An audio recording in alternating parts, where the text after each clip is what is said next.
Hello everyone my dear friends, कैसे हो आप सब। मैं हूं आयुष जैन और स्वागत है आपका एजुकेट अकॉम्प्लिश्ड लर्निंग के ऊपर। सो गाइस, आज हम इंजीनियरिंग मैकेनिक्स का एक नया टॉपिक चालू करने वाले हैं जिसका नाम है क्या, फ्रिक्शन। ओके, फ्रिक्शन क्या होता है पहले तो ये देख लेते हैं। फ्रिक्शन बेसिकली एक ऐसा फोर्स होता है जो अपोज करता है एक रिलेटिव मोशन को। मतलब कि आप क्या समझ सकते हो, देखो ये क्या है, ये हमारे पास एक सड़क है। ओके, इट इज व्हाट, ये हमारे पास सड़क है। अब यहाँ पे क्या है, यहाँ पे एक ब्लॉक रखा हुआ है। ओके, ब्लॉक रखा हुआ है, आप इसको क्या कर रहे हो, आप यहाँ से इसको फोर्स लगा रहे हो। ठीक है, फोर्स लगा रहे हो। मान लो ये ब्लॉक कितने किलो का है, मान लो ये ब्लॉक जो है ये बहुत ज्यादा किलो का है। ठीक है, बहुत हैवी ब्लॉक है, आपको इधर से फोर्स लगाना पड़ेगा। बट ब्लॉक आगे बढ़ ही नहीं रहा है। ठीक है, क्यों नहीं बढ़ रहा है, बिकॉज इस पे एक नेट अपोजिंग फोर्स एक्ट कर रहा है which is known as friction. इसके ऊपर एक नेट अपोजिंग फोर्स एक्ट कर रहा है which is known as friction. Friction acts in the opposite direction of the applied force. Okay, अब देखो स्टार्टिंग करते फ्रिक्शन के बारे में। फ्रिक्शन जो है ये हमारे पास दो टाइप का होता है। Okay, friction is basically of two types. कौन कौन से, first one is the kinetic friction and जो सेकंड वन है it is basically the static friction. Static friction, ठीक है। सबसे पहले हम बात कर लेते हैं स्टैटिक फ्रिक्शन के बारे में। स्टैटिक फ्रिक्शन क्या होता है, देखो आपने क्या लिया, आपने इधर एक 500 किलो का ब्लॉक ले लिया। ओके, आपने क्या लिया, आपने 500 केजी का ब्लॉक ले लिया। उसके ऊपर से आप कोशिश करो कि वो ब्लॉक हिल जाए। आप कितना फोर्स लगा रहे हो, आप फोर्स लगा रहे हो 1 न्यूटन का। क्या ये ब्लॉक हिलेगा क्या, नहीं, ब्लॉक नहीं हिलेगा। मतलब कि हो क्या रहा है बेसिकली, आप फोर्स लगा रहे हो इधर से 1 न्यूटन का, बट हमारा जो फ्रिक्शन है, हमारा जो ये जो फ्रिक्शन है जो नीचे की डायरेक्शन में एक फोर्स लगा रहा है, कितना, ये भी हमारे ऊपर पे, हमारे ऊपर 10 न्यूटन का फोर्स, या फिर कितना लिखा मैंने, चलो 10 न्यूटन ले लो, 10 न्यूटन का फोर्स लगा रहा है। ओके, एंड बिकॉज ये अपोजिट डायरेक्शन में फोर्स लगा रहा है 10 न्यूटन का, इक्विलिब्रियम आ गया। इक्विलिब्रियम आ गया तो क्या होगा, ब्लॉक मूव नहीं करेगा। ये केस कौन सा है हमारे पास, ये केस होता है स्टैटिक इक्विलिब्रियम का केस, या फिर स्टैटिक फोर्स का केस।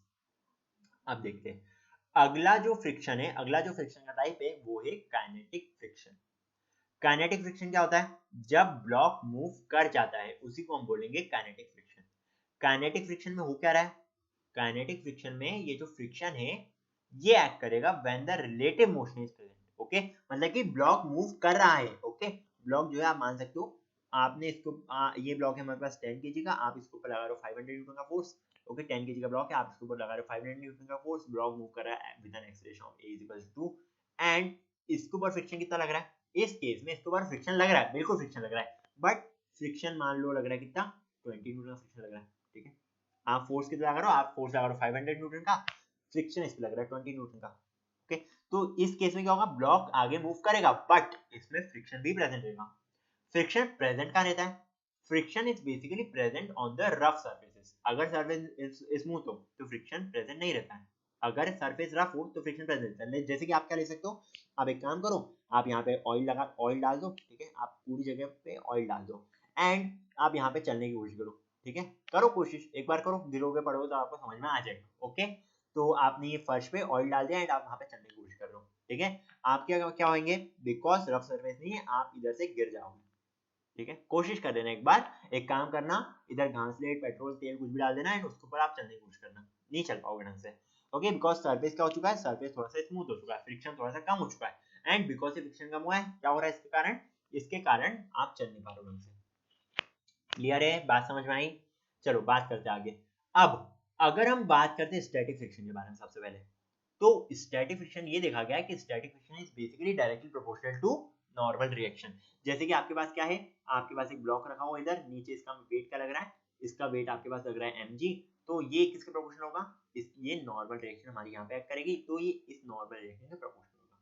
ठीक है, फ्रिक्शन भले एक्ट करे, कहाँ पे फ्रिक्शन एक्ट कर रहा है एक्स डायरेक्शन में, बट ये नॉर्मल रिएक्शन प्रोपोर्शनल होगा। अब देखो आगे बढ़ते हैं।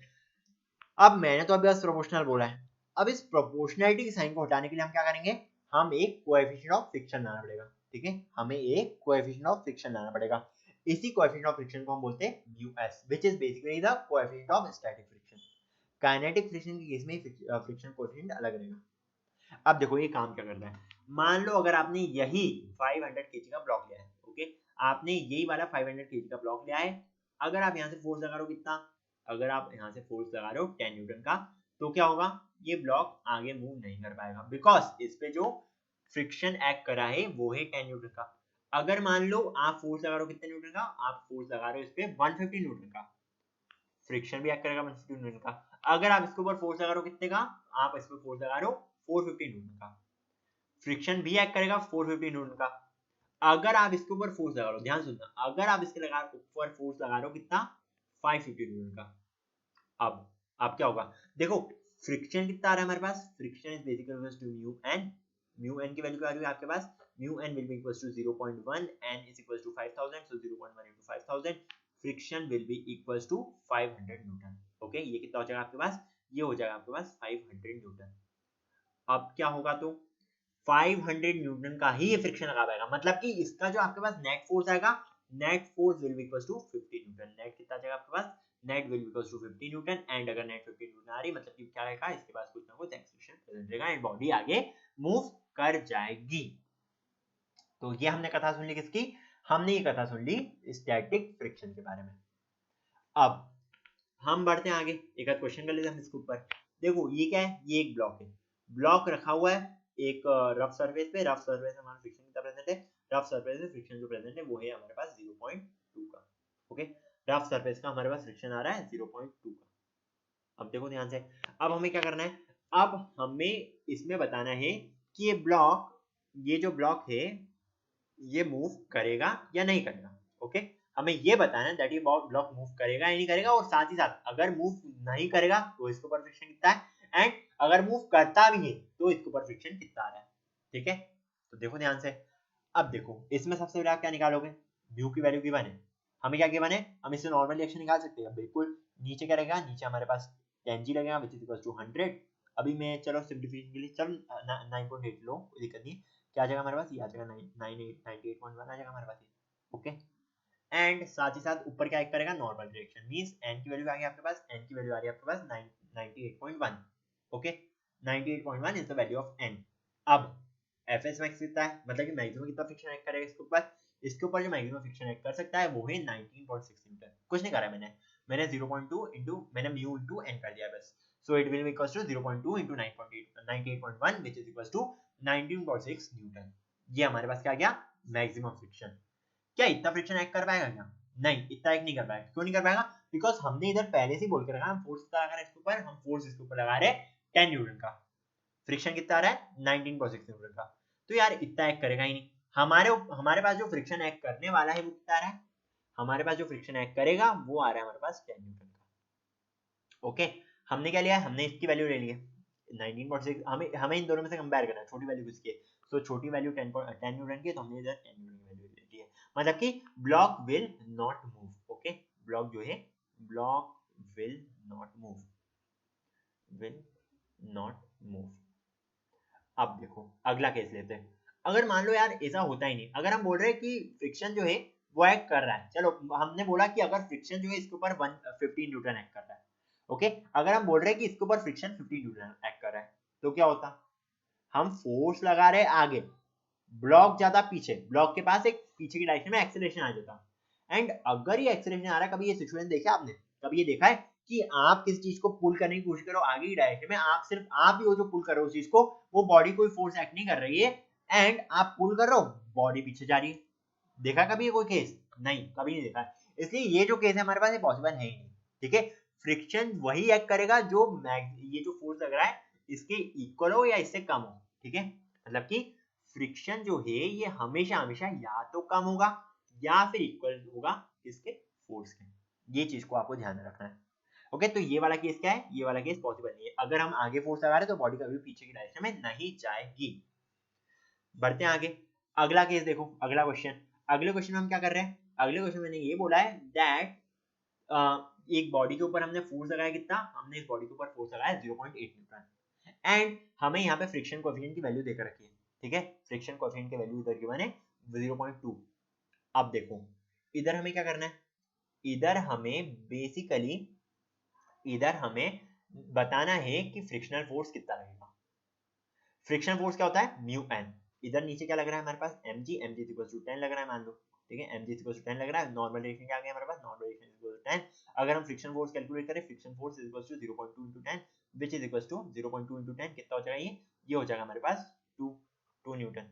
ठीक है, अब देखो यार जब हम फोर्स ही 0.8 न्यूटन लगा रहे हैं, जब हम फोर्स ही 0.8 न्यूटन लगा रहे हैं तो 2 न्यूटन का फ्रिक्शन लग कैसे सकता है? दोनों में से छोटा कौन है? जो दोनों में से छोटा 0.8 है, तो इसमें जो फ्रिक्शन एक्ट करेगा it will basically equals to 8 newton. 8 newton का इसके ऊपर फ्रिक्शन लगने वाला है हमारे पास। बढ़ते अगले क्वेश्चन के ऊपर। अगला क्वेश्चन देखो जल्दी से। हमारे पास 100 किलो का 100 किलो का ब्लॉक है। 100 किलो के ब्लॉक के ऊपर हम क्या कर रहे हैं? इसको हम यहाँ से पुल करना चाह रहे हैं, ठीक है? हम इस ब्लॉक को यहाँ से पुल करना चाह रहे हैं इस तरह से। हम 100 केजी के 100 न्यूटन फोर्स को पुल कर रहे हैं इस तरह से कि ब्लॉक जो है वो जस्ट मूव कर जाए। ओके, हम ये चाह रहे हैं कि ब्लॉक जो है वो जस्ट मूव कर जाए। मतलब कि हमें कौन सी कंडीशन लेनी पड़ेगी? हमें कंडीशन लेनी पड़ेगी that mu N is equals to max, maximum friction act करा है, हमें ये वाली कंडीशन लेनी पड़ेगी।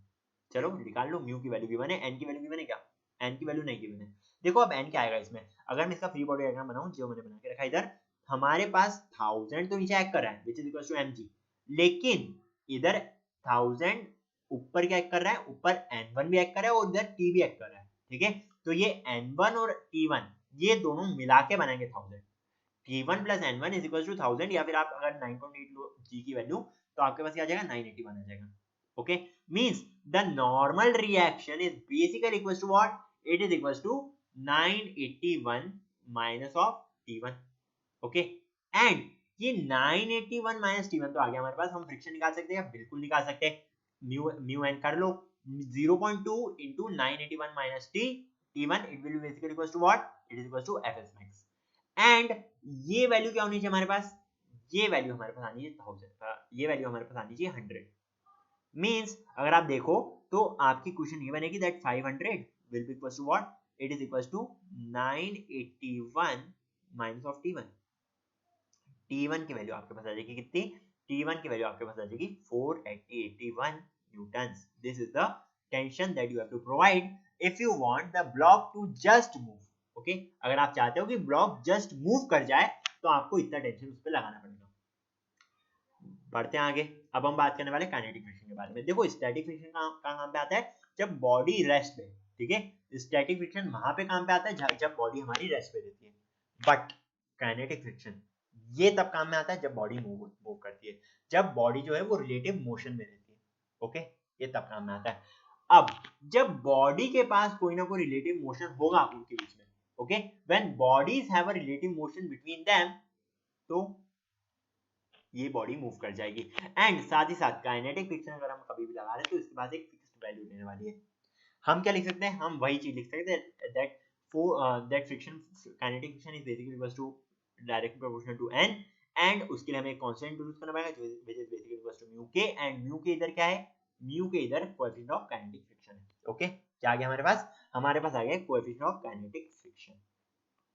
अब देखो, अब अगर हम बात करें, ठीक है, म्यू के क्या है? म्यू के वो वाला फोर्स है जो हमें लगाना पड़ेगा जिसके कारण बॉडी मूव कर जाए। सॉरी, म्यू के क्या है? म्यू के वो वाला कोएफिशिएंट है जो हमें लगाना पड़ेगा जिसके कारण बॉडी मूव कर जाए। पर ये देखा गया है कि म्यू एस की वैल्यू हमेशा ग्रेटर, जनरली ग्रेटर देती है म्यू के से। ये कैसे पॉसिबल है? जब हमने स्टैटिक फ्रिक्शन को ओवरकम कर दिया है तभी तो आएगा हमारा काइनेटिक फ्रिक्शन। बट होता क्या है, देखो यार, आपने कभी ट्राई करा होगा, आपने एक हैवी ब्लॉक लिया होगा, हैवी ब्लॉक को आपने आगे मूव करने की कोशिश करी होगी, स्टार्टिंग में आपको ज्यादा ताकत लगानी पड़ती है, बट एक बार जब हमारा ब्लॉक जो है वो मोशन में आ जाता है, ठीक है, मान लो आप क्या कर रहे हो, ये एक ब्लॉक है, ये ब्लॉक बहुत ही हैवी ब्लॉक है, आप इसके ऊपर ताकत लगा रहे हो एंड आप इसको मूव करने के आगे मूव करने की कोशिश करो। यहाँ पे क्या है हमारे पास? ये एक फ्रिक्शन वाला सरफेस हमारे पास, this is not a smooth surface, this is a rough surface. आपने ये देखा होगा कि जब आप इधर ताकत लगाते हो तो आपको स्टार्टिंग में ज्यादा ताकत लगानी पड़ती है, बट जैसे ही ये ब्लॉक मोशन में आ जाता है, ओके, जैसे ही ब्लॉक मोशन में आ जाता है आपको जो ताकत लगानी पड़ती है वो थोड़ी कम हो जाती है। क्यों हो जाती है? बिकॉज देखा गया है कि म्यू एस की वैल्यू म्यू के से ज्यादा होती है स्टार्टिंग में। हमें उसको मूव करने के लिए, टू ओवरकम द डिफॉर्मेशन, यहाँ पे जो डिफॉर्मेशन देते हैं सरफेस, ओके, इन डिफॉर्मेशन को ओवरकम करने के लिए हमें ज्यादा ताकत लगानी होती है। जैसे कि मैं इसका अगर बड़ा वाला व्यू लूं, अगर मैं सिर्फ इतने से पोर्शन का एक मैग्नीफाइड व्यू लूं, ये कुछ इस टाइप से दिखता है, ये सरफेस कुछ इस टाइप से दिखता है, जिसमें आपकी इंटरलॉकिंग कुछ इस टाइप से हो जाती है, ठीक है। सो इस इंटरलॉकिंग को हटाने के लिए आपको लगाना पड़ता है थोड़ी सी ताकत, ठीक है। जब भी इंटरलॉकिंग खत्म हो जाती है तो आप यूज कर सकते हो काइनेटिक फ्रिक्शन, एंड ये जो वैल्यू रहती है काइनेटिक फ्रिक्शन की, ये वैल्यू सेम रहती है, हर बार ये वैल्यू सेम ही रहने वाली है। चलो बढ़ते हैं आगे। अब हम कर लेते हैं इसके ऊपर कुछ क्वेश्चंस। सबसे पहला क्वेश्चन क्या है हमारे पास? हमें इसका एक्सीलरेशन फाइंड आउट करना है। ये बॉडी जो है ये बॉडी जो है ये एक इंक्लाइन सरफेस पे रखी हुई है जिसमें एंगल हमें देकर रखा है क्या 30 डिग्री एंड ये मूव करी विद एन एक्सीलरेशन ऑफ वो हमें निकालना है। ओके, हमें एक्सीलरेशन की वैल्यू फाइंड आउट करनी है।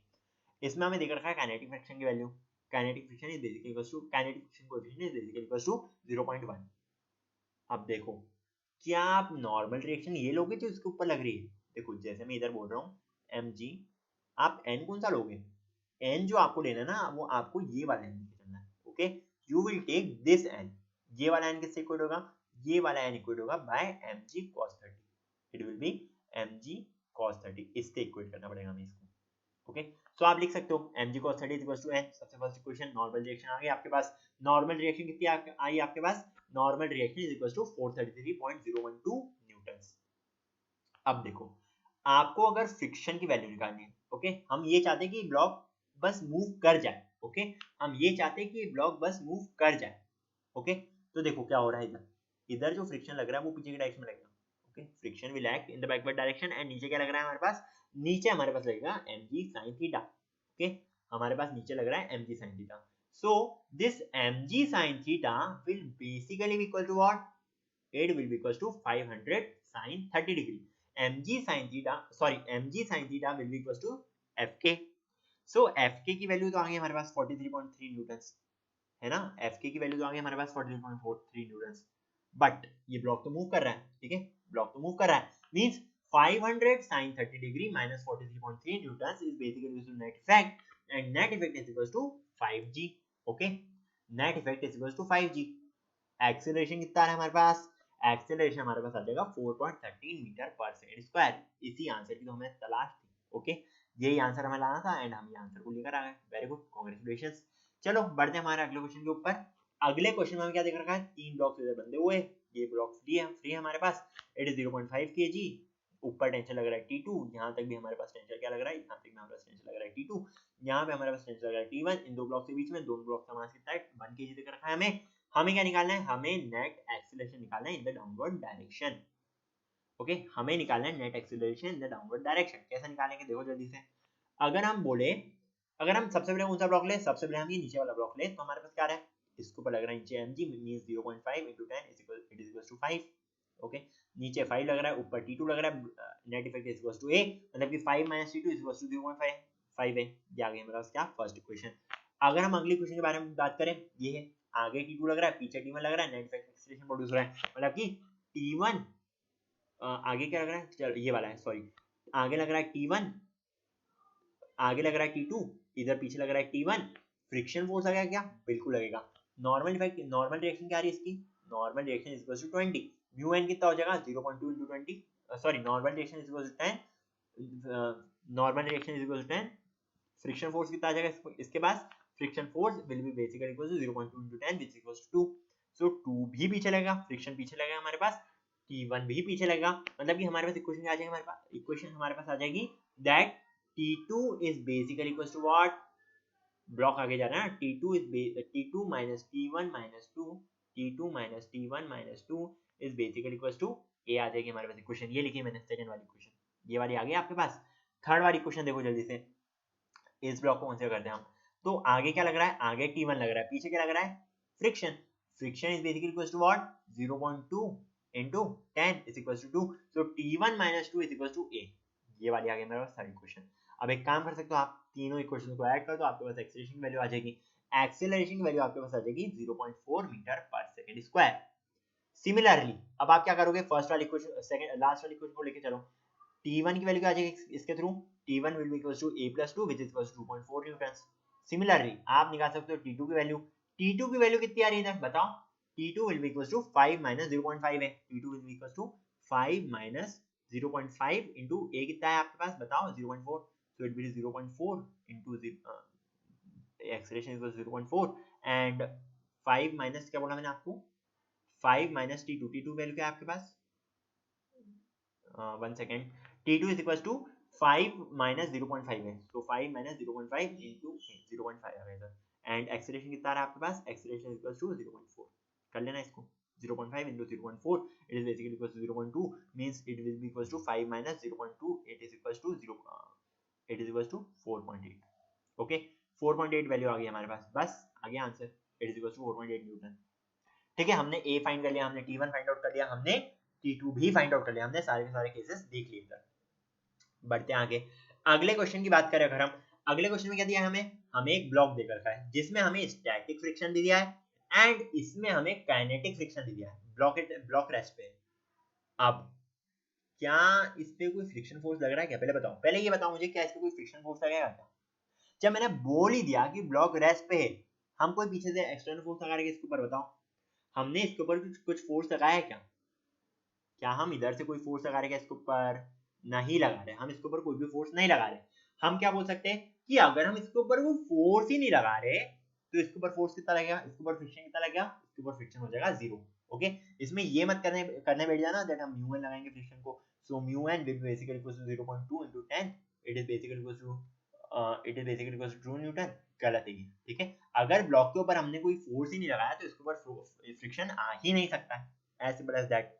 बढ़ते अगले क्वेश्चन के ऊपर, अगले क्वेश्चन में हमें ये देकर रखा है that a 6 kg block is kept over a rough surface with mu S is equal to 0.6, mu S की वैल्यू गिवन है हमें 0.6 एंड म्यू के की वैल्यू हमें गिवन है 0.4। A time varying force F is equal to 4t is applied on the block। हमने time varying force लगाया F is equal to 4t, हमें क्या प्लॉट करना है, हमें प्लॉट करना है acceleration versus time graph. Okay, we have to plot acceleration versus time graph. कर सकते हैं क्या हम? बिल्कुल कर सकते हैं। देखो एनालाइज करो सिचुएशन को, हम ये अगर फोर्स लेके चले 4t, ठीक है, अगर हम 4t का फोर्स लेके चल रहे हैं, पहले तो ये देखो फ्रिक्शन कितना लग रहा है, स्टैटिक फ्रिक्शन कितना लग रहा है। सो अगर हम स्टैटिक फ्रिक्शन को निकालेंगे तो static friction will be equals to mu N, ठीक है, म्यू एन कितना है आपके पास, mu N is equals to 0.6 into N कितना है 60, so 0.6 into 60 is equals to 36 Newton.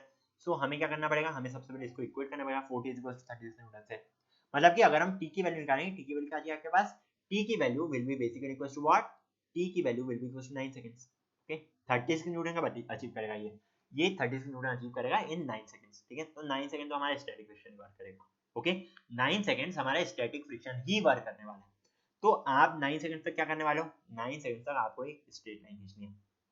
Okay, 9 second तक आपको एक स्ट्रेट लाइन खींचनी है। इसके बाद क्या होगा, इसके बाद सडनली ब्लॉक पे एक एक्सेलरेशन एक्ट करेगा। ओके, आपको ब्लॉक पे एक एक्सेलरेशन एक्ट करता हुआ दिखेगा। कैसे? देखो अगर आप लेके चलते हो 9 सेकंड के बाद, इक्वेशन में रखो, कहां गई इक्वेशन हमारी, 9 सेकंड के बाद अगर आप लेके चलते हो, सो आपके पास जो f की वैल्यू आ रही है वो क्या आ रही है, f की वैल्यू आपके पास, मान लो आप 9 सेकंड भी लेके चल रहे हो, f की वैल्यू तो आ रही है 36, बट फ्रिक्शन एक्ट करेगा इसके ऊपर। देखो ध्यान से, अगर आप इसके लिए एफ नेट की इक्वेशन लिखने बैठो तो क्या आ जाएगा आपके पास, it is equal to 40 minus 24 is equal to 6 है, ठीक है, इक्वेशन ये आ जाएगा आपके पास इक्वेशन आ जाएगी एफ नेट की, it is equal to 40 minus 24 which is basically equal to 6 है। ओके, अब देखो मींस 24 तो हमारे पास पीछे लग रहा है, ठीक है, हमने अभी काइनेटिक का केस लिया, ठीक है, काइनेटिक कैसे निकालेंगे हम, 60 into 0.4, 60 into 0.4, 6 4 जा 24, so 40 minus 24 is equal to 6 है, ये हमारे पास इक्वेशन आएगी। हमने काइनेटिक फ्रिक्शन को एक्ट करवाया इसलिए इसमें सडन इंक्रीमेंट आ गया। कितने का, एक्सीलरेशन कितना आ रहा है इधर, acceleration will be equals to 2 metre पर सेकंड स्क्वायर। ओके, इस पॉइंट पे आपका एक्सीलरेशन आ रहा है, वो आ रहा है 2 मीटर पर सेकंड स्क्वायर। उसके बाद क्या होगा, आप देख सकते हो ये जो ग्राफ बनेगा ये कैसा बनेगा, ये एक स्ट्रेट लाइन बनेगा, ठीक है, ये क्या है y equals to mx plus c वाली इक्वेशन है। अगर आप लिख रहे हो क्या 40 is equals to 24 plus 6a, ठीक है, तो ये क्या हो गया हमारे पास, मान लो ये y है हमारे पास, y is equals to mx plus c आ जाएगा आपके पास। ओके, इस टाइप की आपके पास इक्वेशन आ गई है। एंड अगर ये इस टाइप की इक्वेशन आ रही है तो क्या है ये एक स्ट्रेट लाइन है। स्लोप कैसा होगा, देखो स्लोप हमें दिख रहा है प्लस 6 से लिखा है हमने, तो slope will be equals to positive, तो इस टाइप का आपका एक ग्राफ बन जाएगा। चलो अब अगर आपको बनाना है क्या, फ्रिक्शन टाइम ग्राफ, तो आप अगर फ्रिक्शन टाइम ग्राफ बना के देखते हो तो देखो स्टार्टिंग में क्या होगा, फ्रिक्शन अगर जीरो पे देख रहे हैं, अगर हम देख रहे हैं स्टार्टिंग में, तो फ्रिक्शन स्टैटिक फ्रिक्शन एक्ट कर रहा है हमारे ऊपर, मतलब कि जैसे जैसे स्टैटिक फ्रिक्शन इंक्रीज हो रहा है टिल 9 सेकंड, ये लाइन हमारे पास एक स्ट्रेट लाइन बनेगी इस टाइप की। ओके, जैसे जैसे हम फोर्स को ज्यादा बढ़ाते जा रहे हैं तो हमारा फोर्स भी उसको अपोज करने के लिए उतना ही फ्रिक्शन प्रोड्यूस कर रहा है। तो क्योंकि उतना ही फ्रिक्शन प्रोड्यूस कर रहा है तो ये वैल्यू इंक्रीज होती जाएगी, ठीक है, फ्रिक्शन वर्सेस टाइम ग्राफ, ये वैल्यू हमारी इंक्रीज हो जाएगी, बट कब तक इंक्रीज हो जाएगी, टिल 9 सेकंड, ठीक है, टिल 9 सेकंड ये वैल्यू इंक्रीज हो जाएगी। 9 सेकंड के साथ क्या 9 सेकंड के बाद क्या आएगा, एक सडन ड्रॉप आ जाएगा, बिकॉज अब स्टैटिक फ्रिक्शन गया, ओके 9 सेकंड के बाद स्टैटिक फ्रिक्शन गया, क्योंकि तो अब एक सडन ड्रॉप आएगा, क्योंकि इसके बाद एक्ट करने वाला है काइनेटिक फ्रिक्शन। काइनेटिक फ्रिक्शन में हमने क्या पढ़ा है? काइनेटिक फ्रिक्शन में हमने ये देखा था कि it is having a same value. इसके बाद क्या रहती है? इसके पास एक फिक्स्ड वैल्यू रहती है, तो ये आगे बढ़ जाएगा विद फिक्स्ड वैल्यू। हमारे पास जो ग्राफ आएगा वो इस टाइप का ग्राफ आ जाएगा। ओके, क्लियर है आपको ये सब? ग्राफ किस टाइप से बनाएंगे?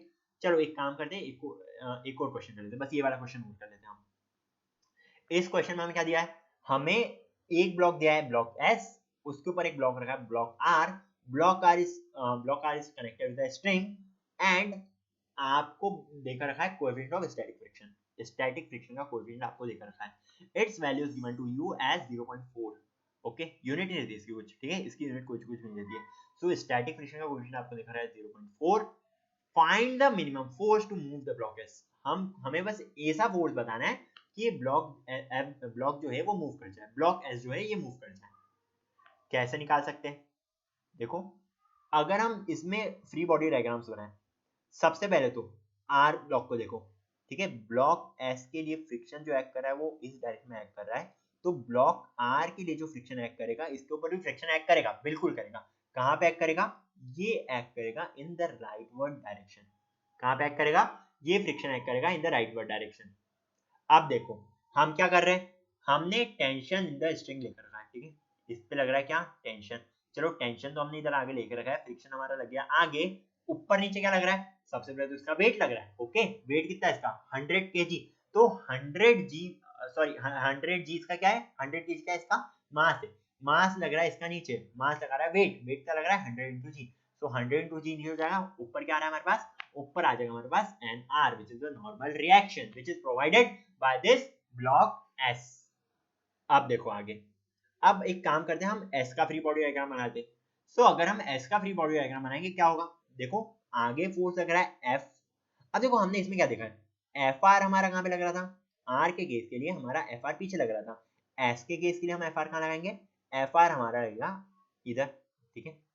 R के लिए ये पीछे लग रहा है फ्रिक्शन, FR के लिए हमारे फ्रिक्शन लगेगा आगे। ओके, सिमिलरली FS जो लग रहा है वो भी आगे लग रहा है, ठीक है, समझ पा रहे हो? मतलब कि देखो ये ब्लॉक जिसको घसीटा मार के आगे जाएगा, सॉरी ये ब्लॉक जब घसीटेगा इधर से, ठीक है, जब ये ब्लॉक इससे आगे जाएगा फ्रिक्शन क्या करेगा? इसको रोकने की कोशिश करेगा। तो S ब्लॉक के लिए इसका फ्रिक्शन जो होगा वो पीछे की डायरेक्शन में लगेगा। ओके, सो FR और FS दोनों के दोनों पीछे की डायरेक्शन में लगेंगे एंड F की वैल्यू आ जाएगी हमारे पास क्या? FR plus FS। साथ ही साथ हमारे पास क्या एक्ट कर रहा है? इसके ऊपर भी तो नॉर्मल डायरेक्शन को एक्ट करेगा, ठीक है, कहाँ एक्ट करेगा? ऊपर की डायरेक्शन में। So NS will act in the upward direction, NR will act in the downward direction, and mg which is equal to 150 g will also act in the downward direction. So आप अगर इसकी equation लिखना चाहो, देखो इससे क्या आ रही है हमारे पास इक्वेशन? इससे हमारे पास इक्वेशन ये आ रही है that T is equal to FR। सबसे पहली equation T is equal to क्या एक्ट कर रहा है यहाँ पे? कौन सा फ्रिक्शन एक्ट कर रहा है? FR, ठीक है, FR एक्ट कर रहा है इधर, तो T is equal to FR आ जाएगा हमारे पास सबसे पहले तो। एंड सिमिलरली हमारे पास और क्या आ रहा है? रुको रुको रुको, इस पे FR तो एक्ट कर रहा है, एक काम करता हूँ मैं यहाँ पे बता दूँ आपको। NS equal to NR plus 150, ठीक है, NS जो ऊपर एक्ट कर रहा है, NR नीचे एक्ट कर रहा है एंड 150 भी नीचे एक्ट कर रहा है, ठीक है, 150 into G मींस 1500 आएगा इधर। Okay, so NS equal to NR plus 1500। Okay, तो अगर हम इस इक्वेशन को रख देंगे तो NS की वैल्यू क्या आ गई हमारे पास? NS की वैल्यू आ गई हमारे पास 250 G। अब देखो आगे फोर्स जो लग रहा है, फोर्स जो आ रहा है हमारे पास, ठीक है, ये जो फोर्स आ रहा है हमारे पास, F की वैल्यू आ रही है हमारे पास, ये कैसे आ रही है? It will be equal to FR plus FS। ये जो फोर्स की वैल्यू आ रही है हमारे पास, ये क्या होगी हमारे पास? FR प्लस FS हो जाएगी। ओके, सो इस केस में हम क्या लिख देंगे? FR की value 0.4 into N, 0.4 into N, ठीक है, एंड एन कौन सा लेंगे इसमें हम? ये देखो अगर हम 0.4 लेके चल रहे हैं, ठीक है, अगर हम 0.4 लेके चल रहे हैं एंड हम 100 kg का ब्लॉक लेके चल रहे हैं, तो इसमें पहले हम 100 वाला लगाएंगे, उसके बाद हम 250 वाला लगाने चलेंगे। Means 0.4 into 100 plus 0.4 into 250 into g, दोनों में आप कर दोगे तो आपके पास ये फोर्स की वैल्यू आ जाएगी, ठीक है, ये आपके पास फोर्स की वैल्यू आ जाएगी। FR FS मैंने यहाँ पे लिख रखा है, FS is equals to mu SN is equals to 0.4 into 250 and FR is equals to mu SN is equals to 0.4 into 100 G। F की वैल्यू क्या आ गई आपके पास? F की वैल्यू आपके पास फाइनली आ जाएगी that it is equals to 1400 Newton. आपको क्या calculate करना, आपको मिनिमम फोर्स ही कैलकुलेट करना। तो हमने अगर स्टैटिक फ्रिक्शन का मैक्सिमम केस कंसीडर करा है तो ये जो फोर्स आ रहा है हमारे पास ये मिनिमम ही आ रहा है। ओके, अगर हम कंसीडर करें क्या स्टैटिक फ्रिक्शन का मिनिमम फोर्स वाला केस, तो ये फोर्स हमारे पास ये 1400 ही आएगा, मैक्सिमम फोर्स ही आने वाला, मैक्सिमम फ्रिक्शन फोर्स ही आने वाला। ओके, क्लियर है? चलो तो इस वीडियो को मैं यहीं पे एंड करता हूँ। होप आपको सब कुछ समझ में आ गया होगा। आगे हम कुछ और चीजों के बारे में बात करेंगे। टिल देन सी या, टेक केयर एंड बाय।